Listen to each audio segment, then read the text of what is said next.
Right. Good morning, guys and girls. Juan here. Welcome back to the second installment of my Lightroom tutorial. Today we'll be taking a look at the library module in Lightroom Classic CC. Okay, so this is the library view. Once again, Lightroom works from left to right, just as in the import module.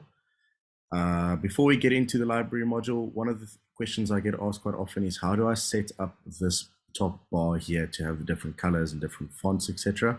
That's quite easy. You just go up to this pane right here, then click on Lightroom Classic, and you go down to Identity Plate Setup.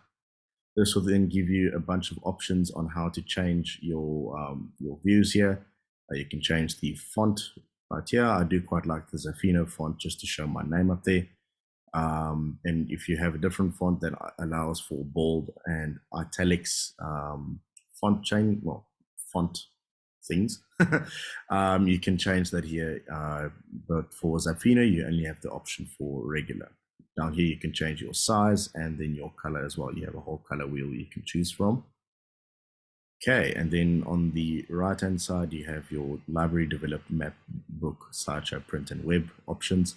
I do quite like the copper plate option for that. I feel it stands out quite nicely and it's quite a nice font to use. Then once again, you can change your size and then also the different colors for if they are selected. You can see library is selected here, so that would be that color. And then from here on, it is not selected, so then I would like for it to be that color. Then you just click OK, and that will then change your different font options that you have chosen. Right, so on the far left-hand side, you have your Navigator. That is just a pane to, if we go into the image here, a pane to change your zoom options. So if you click on the image, you zoom into it. But if you would like a different zoom, you can either click on any one of these, and then you have a drop down here to zoom in even more or even less. I usually keep it on 100% and then 66.7, which would be 2/3 of full resolution zoomed in. And then if you double click, you go back to your grid view. Another way to do that is to just press the keyboard shortcut G. Anywhere you are in Lightroom, if you press G, you will be taken back to this view right here. Under Navigator, you have your catalog options. So that will show you all your photographs and then the amount, or sync photographs. That would be if you have a cloud system set up, which I don't. And then you have your quick collection and then your previous import if you have recently imported a bunch of images. Under that, you have your folders, and then under folders, you have all your hard drives that you've used. And then under here, this would be a direct mirror image of what is happening on your hard drive, the way you've set it up here. So the way I set it up, as I showed you in the first video, under photography, I have all my years, and under all the years, I have all the places that I've been and taken photos, and then all under here is the dates, and then under all the dates would be all the raw images right here, which is exactly the way it is right here. So under the years, I have all the dates and then all the places that I've taken photos. Under folders, you have your collections pane. Collections is a quite a nice way to organize your images if you like certain images in a certain collection.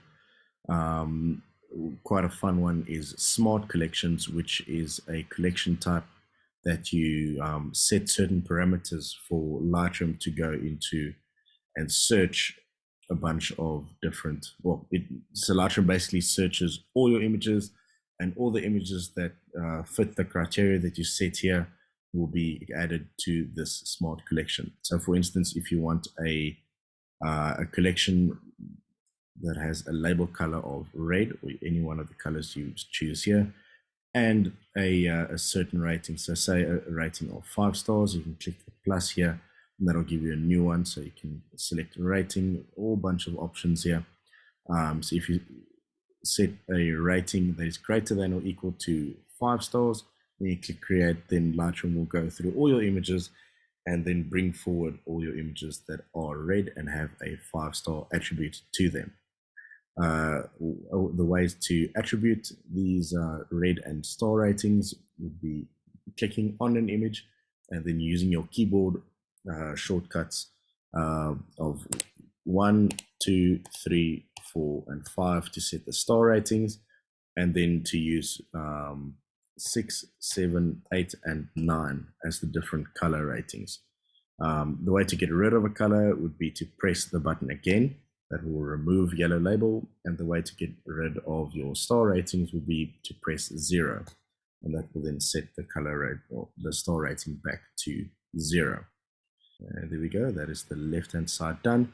This would be your main view for your library module. Up here you have your library filters. So any one of those attributes we just spoke about, your star rating and your color rating, as well as another one called a flag rating. So if you click on an image and you press the letter P, that will then pick the flag, or that will attribute a flag to your image. And then the way to get rid of that flag would be to press the U key on your keyboard. That is unflag. So P for pick, and then U to unflag. So let's just pick this one, and then you can attribute your, you can set certain attributes to your images. So your flags, your edits, that would be if your image is edited or not, your star rating, and then your colors. So for instance, this one would be a green color, and it is flagged, and then that image will then show up there. The way to exit this view would be to press none. Another way to filter your library is through the Metadata Pane. Here you have your dates that you can search, different cameras that you've taken photos on, and then also the different lenses you've taken photos with. So all your lenses and cameras are right here for you to search. And then also you have different labels that you can search. It's just an easier way to navigate through a bunch of images. Right, then over on your right hand side, you have a bunch of panes here. Top one being your histogram. You can view the histogram of your image. To the left hand side, you have your darks and your shadows. And moving to the right hand side, you have your highlights and your whites. Then just underneath histogram, you have your quick develop pane. Once again, double click on the image to open it. And then in quick develop, you have a bunch of options to crop and to do some tone control here. So you can increase and decrease your exposure, contrast, highlights, shadows, whites, blacks, clarity, and vibrance. This is just a quick way to develop some of your images, should you not want to go into the develop module just yet. Then skipping keywording, you go to keyword list, which is a very useful tool to sort your images by adding keywords to them. The way I do mine is I keyword all my images based on what species they are. It just makes them very easy to search different individual photographs if you know what species you're looking for. So under Animalia, I have my birds, fish, insects, mammals, and reptiles. Under birds, I have a whole long list of all the different birds that I've photographed. For instance, under LBJs, I have all the LBJs that I've photographed, larks, and then all the different larks that I've attributed keywords to. Just makes it very easy to find individual species and photos of them. The way to add keywords to this list, it's quite easy. So let's say, for instance, from this one to this image right here. So the way you select a whole bunch of photos would be to go from, click on the first one, and then at the last one, you press Shift and then click on the image. So you press and hold Shift, and then that selects the entire range.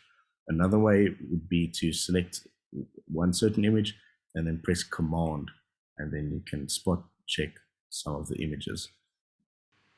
The way you would then add new keywords would be to select the little line you want the new keyword to be under. For this one, it will be mammals. Then you just click the little plus sign.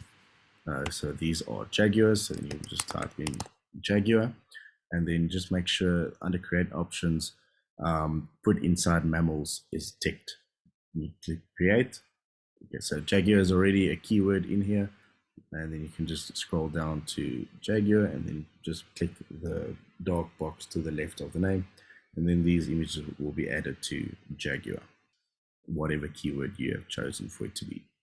Then under keyword list, you have your metadata. Metadata is basically all the information on that specific file or specific image that you have chosen.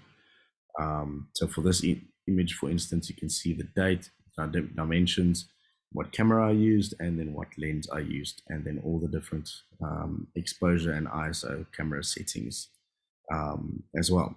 Down here, you can click customize, and you have a very long list of different metadata options that you can choose to view. This one, the camera info, these are the ones I have chosen to have shown, and then that is all of the information down there. Right, so then moving to this tab down here at the bottom, this one here is your grid view, which we are in at the moment. If you'd like to have a look closer on the image, you can either double click on it, or you can click this one right here. That will do the exact same. And then you can also compare two images. So let's say I want to compare this image and this image. Pressing Command, I can select that one. These two are now selected, and then I can place this X, Y one here, and that will then compare these two images. To get back to your grid view, once again, you just press the keyword shortcut G, and that will take you back to your grid view. You can then also choose to sort your images via a bunch of different options. I usually just keep it on capture time because that will be in chronological order, which makes the most sense to me. And then here on the right-hand side, you have your thumbnail slider, which will then increase and decrease the size of your thumbnails. So I usually keep it on around 4 images per line, which would then, this then suits my my computer screen size the best. Right, that then wraps up the tutorial on the library module. Join me next time where I do the first installment of the develop pane. That's about it from my side. Hope you guys have a great day, and I'll see you guys soon.